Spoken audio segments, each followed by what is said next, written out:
नमस्कार, वेलकम सन पॉइंट। प्यारे बच्चों, आज मैं आप सबके लिए मैथ का एक इंपॉर्टेंट सम लेकर के आया हूं जो कि क्लास 10th के चैप्टर 5th से है और इस तरह के सम्स अक्सर बोर्ड एग्जाम में पूछे जाते हैं। तो चलिए वीडियो को स्टार्ट करते हैं और इस सम को सॉल्व करना सीखते हैं। सम है, आदिति अपना जन्मदिन मनाती है, वह अपने दोस्तों को बुलाती है और वह 120 टॉफियों का एक पैकेट खरीदती है।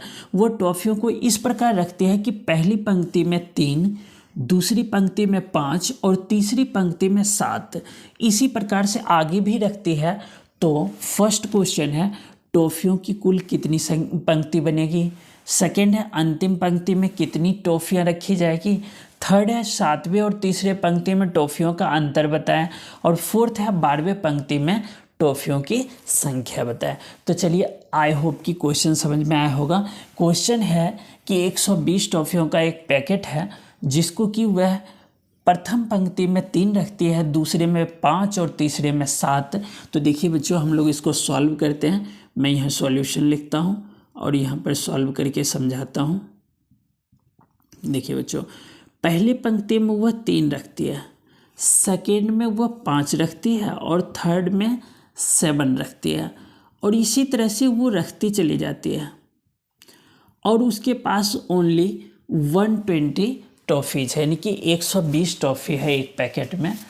तो क्वेश्चन में ये है कि टॉफ़ियों की कितनी पंक्ति बनेगी। तो बच्चों देखिए, एक तो उपाय ये है, अगर हम इसको लॉजिकल समझें तो जैसे यहाँ पर उसने 3 रखा, फिर 5 रखा, फिर 7 रखा, ऐसे आगे मतलब जैसे 2-2 बढ़ता जा रहा है तो यहाँ 9 रखेगी, 11, 13 इस तरह से।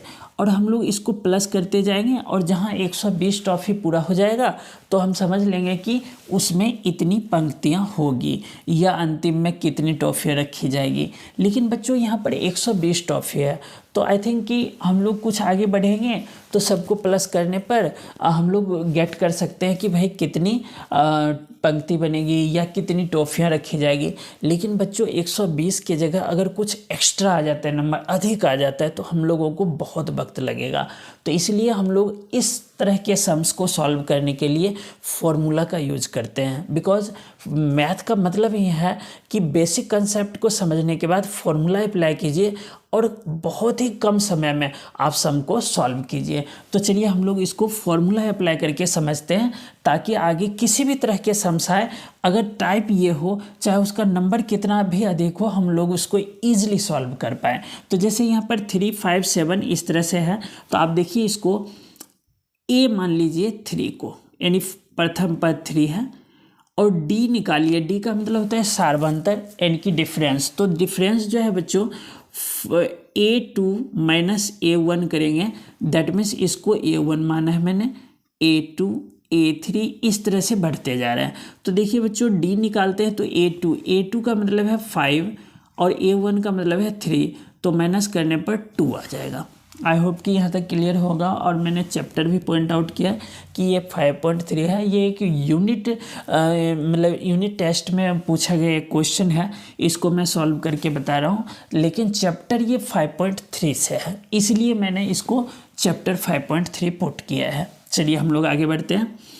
इसमें 120 टॉफ़ियाँ हैं, तो बच्चों यानी कि 3, 5, 7 ऐसे करके रखते गए, रखते और सबको प्लस करने पर उसके पास 120 टॉफ़ियाँ खत्म, तो वहीं पर हम लोगों का सॉल्व हो जाएगा। तो मतलब ये है कि बच्चों कि SN जो है वो 120 है।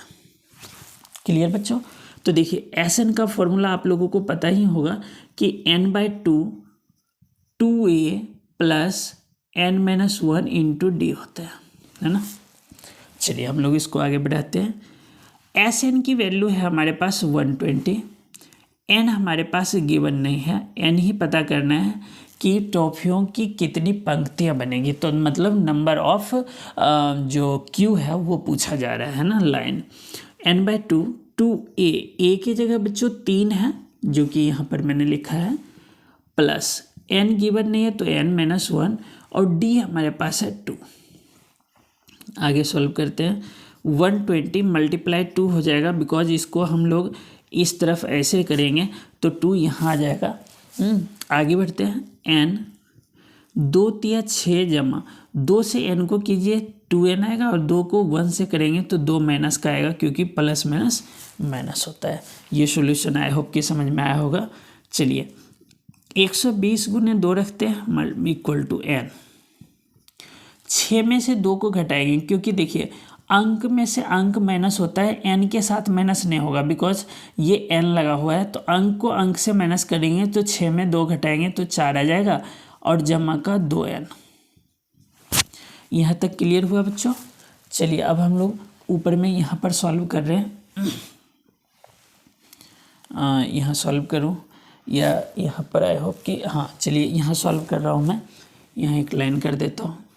तो देखिए बच्चों यहाँ पर आ जाएगा आपका 120 गुने 2 बराबर में यहाँ पर n है। अब देखिए बच्चों यहाँ 4 है और यहाँ 2n है, तो दोनों में से 2 कॉमन ले लीजिए। तो यहाँ 2 कॉमन लेंगे तो 2 ऐसे लिखेंगे और 2 दूना 4 आ जाएगा, 2 जमा, अब 2 यहाँ से कॉमन आएगा तो ओनली n रहेगा। अब क्या है कि 120 मल्टीप्लाई 2 अपॉन में ये वाला जो है मल्टीप्लाई में इधर आएगा 2 डिवाइड में आ जाएगा। अब यहाँ n और 2 प्लस n रह गया। आई होप कि क्लियर हो रहा होगा। चलिए आगे बढ़ते हैं। देखिए 2 से 2 कैंसिल हो गया तो हमारे पास यहाँ आ गया 120 इक्वल टू n और यहाँ पर चलिए मल्टीप्लाई कर लेते हैं। 2 को n से मल्टीप्लाई करेंगे 2n और n को n से मल्टीप्लाई करेंगे तो n स्क्वायर आएगा। यहाँ तक क्लियर है बच्चों। इसको इस साइड लाएंगे तो ये इस तरह से आ जाएगा n स्क्वायर प्लस 2n और माइनस में 120 इक्वल टू 0। अब क्या है बच्चों कि इसको स्प्लिटिंग मेथड जिसको हम लोग बोलते हैं गुणनखंड मेथड, यानी कि बीच वाले पद को फैक्टर कर मतलब स्प्लिट किया जाता है और हम लोगों को मल्टीप्लाई करने पर इतना आना चाहिए ये प्रूव करना होता है। अगर आपको इसको बेसिकली समझना है तो मैंने प्लेलिस्ट में वीडियो डाल रखा है, उसे आप देख करके इसको आप इजीली समझ सकते हैं। चलिए मैं इसको सॉल्व करता हूँ। तो सबसे फर्स्ट स्टेप में क्या होता है कि इसको इससे मल्टीप्लाई करते हैं। तो 120 को n स्क्वायर से करेंगे तो 120 n स्क्वायर आएगा। इसमें जो नंबर होता है उसको फैक्टर करना होता है। तो 120 को फैक्टर करेंगे तो 2 से 60, 2 से करेंगे 30, 2 से करेंगे तो 15, 3 से करेंगे तो 5 और 5 से करेंगे तो 1। इस तरह से आ जाएगा। अब हम लोगों को इसी में से पता करना है कि 2n लाना है। तो देखिए 5 दिया 15 और 2 दूना 4 दूना 8 तो नहीं आएगा, 3 दूना 6 दूना 12 और 15 5 दूना 10 तो आ जाएगा। देखिए अब हम लोग इसको ऐसे लिख सकते हैं जैसे कि n स्क्वायर प्लस 12n घटा 10n। देखिए 12 में से 10 को घटाएंगे तो 2 आएगा और 12 को 10 से गुना करेंगे तो 120 के बराबर आएगा। यहाँ लिख लेंगे इक्वल टू 0। अब यहाँ कॉमन लेंगे n तो n प्लस 12 आ जाएगा। यहाँ माइनस 10 कॉमन लेंगे तो n प्लस 12 आ जाएगा इक्वल टू 0। अब देखिए n माइनस 10 और n प्लस 12, आगे n माइनस 10 इक्वल टू 0 रखेंगे तो n इक्वल टू 10 आ गया। दैट मीन्स आपको पता चल गया है कि टॉफ़ियों की कितनी पंक्ति बनेगी। तो टॉफ़ियों की 10 पंक्ति बनेगी। आई होप कि यहाँ तक क्लियर हुआ होगा। तो फर्स्ट सम है टॉफ़ियों की कितनी पंक्ति बनेगी, तो ऑप्शन क्या आएगा बी वाला, दैट मीन्स 10। चलिए हम लोग सेकंड को सॉल्व करते हैं।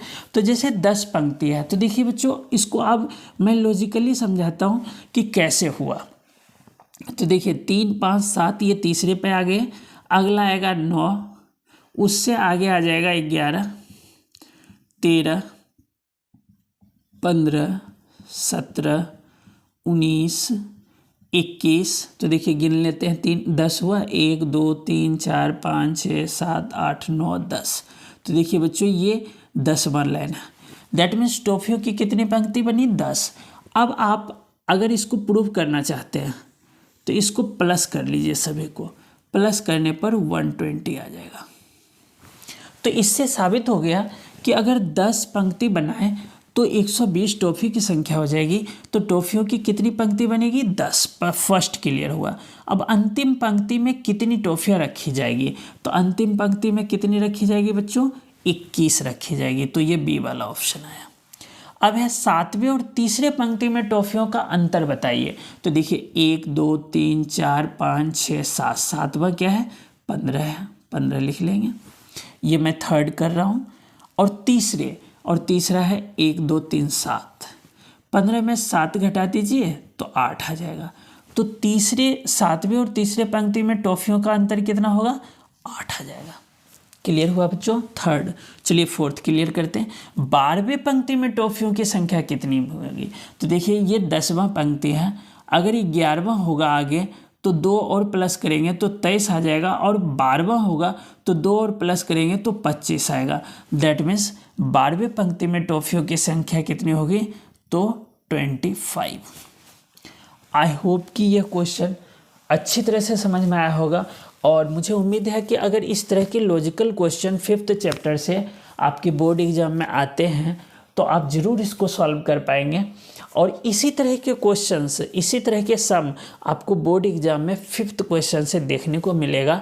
इसलिए मैं पहले ही बता रहा हूँ कि आप इस चैप्टर के लॉजिकल सम्स को सॉल्व करना सीखिए, ताकि बोर्ड में आपके अच्छे से अच्छे मार्क्स आ पाए। आई होप कि वीडियो समझ में आया। अगर वीडियो समझ में आया और इस तरह के सम्स और चाहते हैं तो प्लीज़ कमेंट कीजिएगा, और जितना हो सके इसको लाइक और शेयर कीजिए। धन्यवाद।